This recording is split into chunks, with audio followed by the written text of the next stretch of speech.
sami tetep pinaringan angsal rahmati Gusti Allah.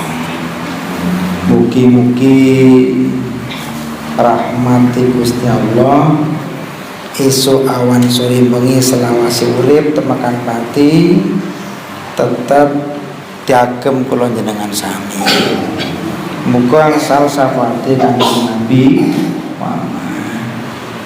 Walaupun dhewe umat wis 1400 tahun langkung, mugi tetep angsal syafaat, angsal donga, angsal pitulungan urusane urip, urusane dunya, urusane akhirat sampai temekan ning dhuwure siratal mustaqim tetep angsal syafaate Kanjeng Nabi. Karena dewi wong Islam tentu sing diarep-arep syafaate Kanjeng Nabi. Nah, selain wong Islam ya ora percaya jenenge untuk wong Islam. Jadi kalau dilihat dari masa-masa sekarang, dunia yang sudah seperti ini, generasi Z kaum milenial, ini kalau Anda tidak mengajarkan nilai ketuhanan kepada anak-anak kita, ora dipenke ngajari tauhid, ucul. Karena 20 tahun akan datang, 30 tahun yang akan datang, dunia ini adalah realita. Apa sing katon ya kuwi sing dinilai, sing ora katon ora percaya. Karena zaman akan berubah. Perubahan zaman itu cepat sekali. Biyen dhewe kenal telepon ring gagal gede sih gagalnya kaya coklat halo. Suwi-suwi ganti. Telepon rumahnya enggak kering-kering. Tuk tuk tuk tuk tuk 0725 331 406. Angkat. Suwi-suwi HP ini wis gak ning omah kecekel, kotak gede. Gitu. Wedek suduke. Bisa mancing barang. Suduke diduawane sing mancing. Itu hanya HP dulu, hanya bisa nelpon, suisi nelpon SMS. Sebelum ada HP dikenal ada pager, gitu. Dulu kenal ada HT, break, halo diganti, halo di kopi, ganti pokok kopi teh. Oh break itu kopi teh.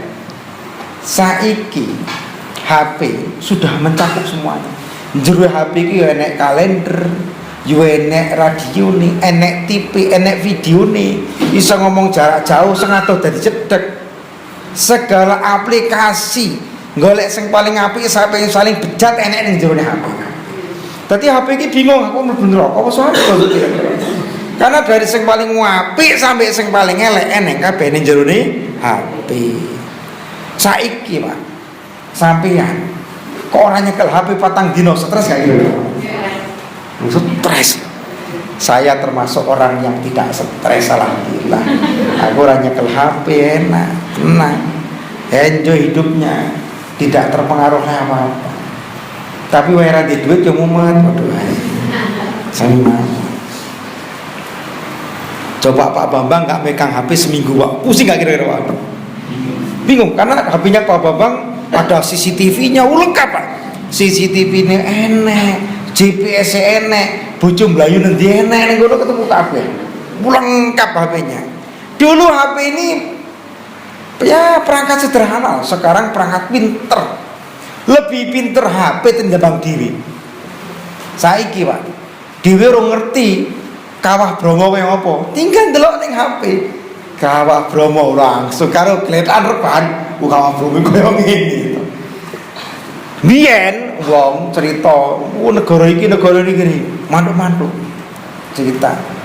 Kan banyak toh di YouTube kan banyak cerita begini-begini. Dulu enggak ngerti, mantuk-mantuk. Saiki tinggal klik negara ndi ketemu kabeh.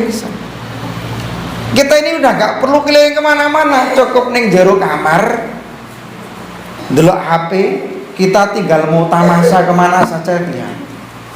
biyen Pak Amit ngomong mohon maaf ini kurang bagus kurang etis. Biyen arep ngintip wong adus isih menek wit isih jambul. Jedinge waduh nang ngono isa. Jedinge 70 meter lah. Menek kadang teko klopo ora sengaja cok debluk menek wong adus sik mandul dhisik. Padahal kuwi ming ketok gulune tok senenge pol ngintip wong adus. Saiki ning jero HP golek wudo bledek sak brambrang. Bener mboten? Nah, delok ta berarti kan. Nggih, berarti kan ngerti. Golek apa nih HP? Di dulu zaman-zaman tahun 84 film-film Roma Irama udah ngetop. 84 itu tiketnya sudah 500.000 main. Pada 84 itu masih ingat dulu. Yang mainnya paling masih Gitar Tua, Perlana 1, 2, Melodi Cinta, zaman-zaman itu. Masih baru-barunya film Menggapai Matahari sama Kemilo Cinta di Langit Jingga. Wih tiketnya 1000. Apa aku sengaja tiketnya ya. 28 judul film Ora hafal. Karena bar adol tiket nyetorin yang proyektorin dulu. Mana setornya? Itu di atas. Dia tukang saya mengisingkan betul sebagian tiketnya namanya Pak Jumani. Aku nyelok Pak D. Ini Pak D sini. Kemudian dhuwur proyektor. Bukan. Ini rasa apa ini delok dhisik. Makanya apa filmnya kafe apa delok dhisik. Wis pesen di manggarene kasete sing tugel 3 meter. Nah 3 meter itu sebenarnya umum. Karena siji ku tiket-tiket siji lah garis lawir payu ya. Dulu wong pengen delok film, kuwi proyektore gede lho.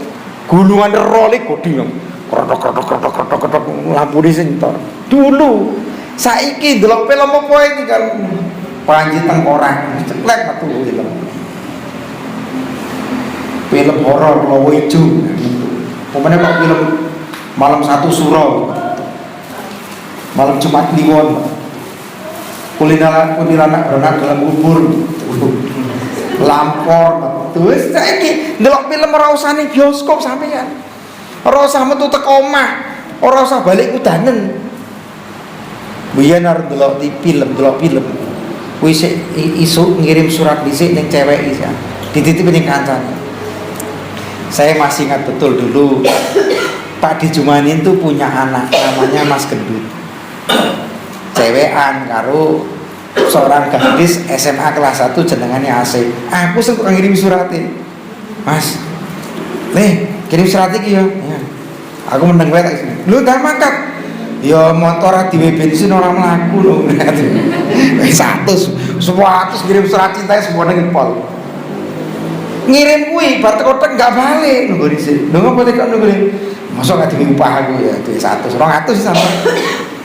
Nak tiap dina kok wong gede-gede nitipi surat cinta ki wong 4 200 kali 4 800 pisan. Iso ngobjekan ngirim surat cinta. Padahal ming tulisane, "Dek, nanti malam saya tunggu di depan masjid setelah sholat Isya kita lihat bioskop bareng." Tak wacan jangan tak wacan dhisik opo sing penasaran aku. Wong gede-gede iki sing dikirim tulisane opo tak suku alon-alon. Wacan dhisik ngecaki menahan. Engko ngelimi kan ranggol lem, gopo. Tak duwi lagi. Set, es. Ya moto enggak mau. Enggak. Cili kan pinter goro ora dosa sih. Sing dosa ki nak balik kan ya saya sudah paham. Sing ngerti dosa kan nek umur 15 tahun, 10 tahun malaikat ra nyapet ya. Tenang ae. Bar mong goro kaya apa ora dicatet ora salat ora apa-apa kok. Dulu teknologi ternyata cepat sekali, Pak. Saiki surat nggak laku, perangko nggak laku. Saya itu dulu ikut filateli ngumpul ke koleksi perangko. Banyak perangko saya di rumah. Saya punya perangko dari mulai tahun 47, 49, 50. Perangko kuno banyak sekali. Wah, kayak template perangko. Karena saya itu dulu di pondok itu senang sekali kiriman surat Malaysia, Brunei, teman-teman di Sampai saya punya perangko turki itu banyak atusan sampai. Zaman dulu kiriman. Perangko ini takut ini kilat enggak kilat. Baru sekarang tuh saya paham. Ternyata apa-apa kalau kepingin kilat, regane sing larang. Lho sampeyan nak maksa Gusti Allah, ya Allah berikanlah aku rezeki yang banyak. Lho salate tahajud ping 2 rakaat, ya iki rezekine. Wong padha karo ngirim perangko ini biasa njaluk kilat. Tahajudnya sing mantep 12 rakaat, witire 11. Dungo ya Allah nyuwun paringi selamat sehat sugih sukses berkah. Celeng kabul sampean sesuai lelakone abot. Lah salate 2 rakaat wis karo ngantuk wuduke lali. Coba bayangke. Ki bajune yo ambune wis kecut pengura karuan jadi bengi kan. Kadang malah nengok kanan sekanan mambu iler ki boyo mambu iler.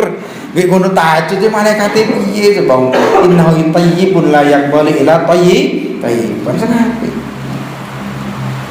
Tahajud mandi dulu. Minyak sing wangi. Siapa minyak wangi itu harus ada.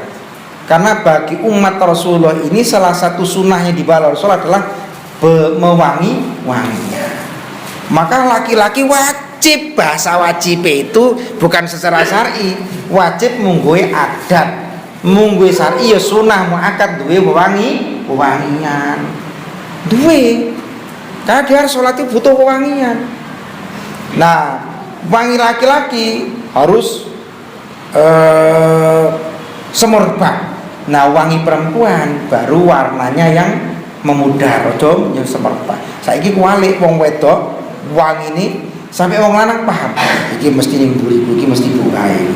Karena wangi ini kaya ngono. Wong lanang kalau kita sebagai orang Indonesia nganggep wangian biasa.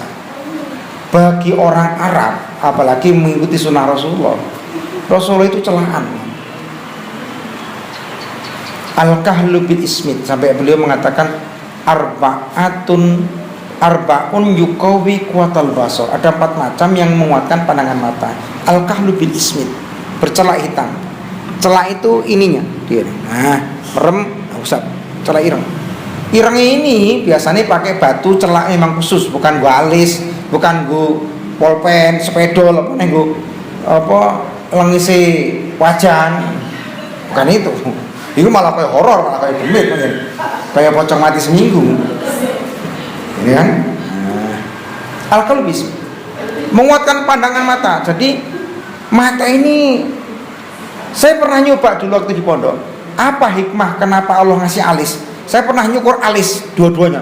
Ternyata ndelok matahari mumet. Ketika alis itu silo betul-betul silo, berarti alis itu fungsinya untuk menahan radiasi matahari dan cahaya. Setelah ternyata ada alis itu nggak sih luwung. Ada bulu mata ini hikmahnya apa? Kalau Allah nggak ibu dari gini-gini, nggak nyaring kotoran. Ternyata bulu ireng nggak nyaring kotoran. Wah benek nyaring kotoran. Pokok di mana ada bulu di situ ada saringan. Tapi kenapa bulu-bulu itu beda fungsinya? Ada yang sunahkan dicukur, ada yang tidak sunah dicukur. Satu, bulu alis, nggak ada hadisnya alis dicukur setiap hari Jumat. Yang dicukur kumis dirapikan, janggut dicukur, bulu ketiak dicukur, bulu kemaluan dicukur. Apa hikmah dicukur itu? Nah itu di fikih dipelajari hikmahnya dicukur. Bulu ketiak dicukur supaya tidak lembab, pH kita tidak terlalu tinggi, supaya tidak menjadi bakteri. Karena kalau Anda belum kena diabetes nggak tahu arti mencukur rambut itu. Setelah orang kena diabetes baru paham. Kalau ketiak tidak cukur, pH ketiak itu akan lebih cepat naik. Dan orang diabetes itu komplikasinya adalah gatal-gatal di selangkangan ketiak, selangkangan paha. Maka betul selangkangan paha kuwi dhuwure dia mesti nek ulune cukur supaya kadar pH-nya tidak terlalu tinggi, supaya tidak gatal. Kemudian rambut ini juga butuh dipendekkan karena leher itu orang diabetes lehernya juga gatel. Kaki-kaki bagian bawah ini juga gatel. Maka kuku itu dipotong. Orang kalau sudah kena diabetes di bawah kuku ini juga sering gatel. Kalau sampai digaruk nggak terasa pas tidur jatuh, maka akan menjadi meletus. Maka ternyata hikmah itu luar biasa. Jauh-jauh sebelum sesuatu itu terjadi menimpa sebagai musibah dan ujian bagi seorang, oleh Allah sudah diajari, oleh Rasulullah itu diajari. Dicukur kumise, men rapi, janggutnya dirapikan. Apa kumisnya dicukur? Karena kumis itu kalau dicukur lebat, cepet. Lah sampean mangan sate, kacangnya ketinggalan ini kan gak lucu kan. Sampean gagah pejabat wakil gubernur misalnya, tapi sambal sate numpuk ning kene sebenarnya kopi kan, atau espresso, atau ning kene nih sampean mangan pecel ketinggalan ning kene, sate ketinggalan ning kene kan tidak lucu terusan. Mangan roti kejune ketinggalan ning kene kan tidak, dicukur dirapikan. Itu aja. Dulu tidak ada tisu, sekarang sudah ada tisu. Dulu hanya mengenal mindil sapu tangan, sekarang tisu. Peradaban tuh modern sekali, cepat. Dan nanti akan teknologi akan ditemukan. Pertanyaannya adalah, kenapa orang Islam semakin hari semakin terpuruk? Karena kita terjebak pada perdebatan, pada sesuatu yang sebetulnya tidak banyak manfaatnya. Dalam hadis jelas, tafakkaru fi khalqi wa la tafakkaru fi dzati. Pikirkanlah tentang ciptaanku, jangan berpikir tentang diriku. Kita ini kan berpikir sebuah teknologi menciptakan apa yang telah dibuat oleh Allah, bukan berpikir Allah lah. Ini wong berdebat tentang tauhid, berdebat tentang ilmu kalam, berdebat tentang bahasanya Allah itu bagaimana, berdebat dengan Tuhan itu kelihatan apa tidak, Tuhan itu 1, 2 atau 3. Akhirnya perdebatan-perdebatan yang kemudian hanya mengikis ketauhidan kita, ini tidak banyak manfaatnya. Tapi teknologi ini akan berkembang. Dulu nggak mengenal bayi tabung, sekarang mengenal bayi tabung. Dulu tidak mengenal cloning, sekarang sudah ada sistem cloning. Dulu orang nanam itu nggak kenal pupuk, adanya pupuk kandang. Sekarang itu ada pupuk pelebat daun, ada pupuk pelebat buah, ada pupuk pemanis buah, semuanya lengkap. Ada pupuk yang menghilangkan biji buah. Sekarang teknologi semakin hari. Betul lah kata Allah, dikatakan wa ma khalaqallahu samawati wal arda wa bainahuma la'ibin. Allah tidak menciptakan langit dan neraka itu main-main. Pikirkan. Dulu ulama-ulama dulu itu berbondong-bondong mikir tentang astronomi, memikirkan ya Imam Ghazali, Imam Juwaini, kemudian Al-Biruni, Ibnu Sina, Al-Jabar, Al-Khwarizmi, Ibnu Rus, Ibnu Ali Maskawaihi, Ibnu Baja, Ikhwanus Sofa. Ini orang-orang yang berpikir dulu bagaimana pemikiran mereka kemudian diadopsi oleh orang-orang Eropa. Dulu orang di Eropa masih gelap gulita. Kita mengenal Al-Biruni, gurunya Ibnu Sina. Al-Biruni sudah memikirkan tentang astronomi, tentang perbintangan. Beliau sudah menuliskan Zulun saromirihuhu ansamsihi fatazaharat an aktoritil amar akmari. Ini planet ini seperti ini, bumi ini berotasi begini. Nah muridnya Ibnu Sina berpikir tentang manusia. Ini kita ini makan, kita minum, kelekuk rasanya kesini, rasanya air ini melebur ini. Maka Ibnu Sina itu dulu ngetesnya ketika musim dingin, beliau berada di api, di depan perapian, pada posisi panas badan, minum air dingin. Geluk melakukan ini, geluk hanya seneng ini, geluk digambar oleh beliau dengan insting. Berarti pencerahan begini, melebur ini. Dulu kitab Al-Qanun Ibnu Sina, gambar anatomi itu sederhana sekali, khususnya hanya dibikin begini. Akhirnya disempurnakan. Beliau pun dulu ketika menulis itu diprotes oleh banyak orang. Bukankah menggambar manusia ini dilarang oleh Rasulullah? Bahkan dalam satu hadis adalah Allah alal mutasawirin, sampai digitukan. Beliau juga mengatakan kalau gambarnya niatnya untuk menyaingi tanda kekuasaan Allah, mungkin iya. Aku menggambarkan untuk meninggalkan ilmu pengetahuan pada generasi sudah kita nanti. Belum menggambarkan anatomi. Ternyata murid-muridnya juga ini bagian anatomi Ibnu Sina, gurunya ini bagian astronomi, juga bagian perhitungan. murid-muridnya Ibnu Sina kemudian tentang penyakit ini penyakit, makanya Ibnu Sirin kedokterannya, ahli pengobatannya berbeda. Abu Ya'la al-Misri berbeda, Ibnu Sab'in berbeda, Abi Matyan Syu'aib al-Andusuli berbeda, Muhyiddin Ibnu Arabi berbeda, Ibnul Arabi berbeda. Ibnul Arabi ini seorang qutbul qaus, beliau ahli pengobatan. Kemudian Ibnul Arabi, Ibnul Arabi berbeda, Ibnul Arabi berbeda. Ibnul Arabi malah menulis kitab Uyunul Amya fi Tabaqatil Attiba. Jadi sumber-sumber pengobatan.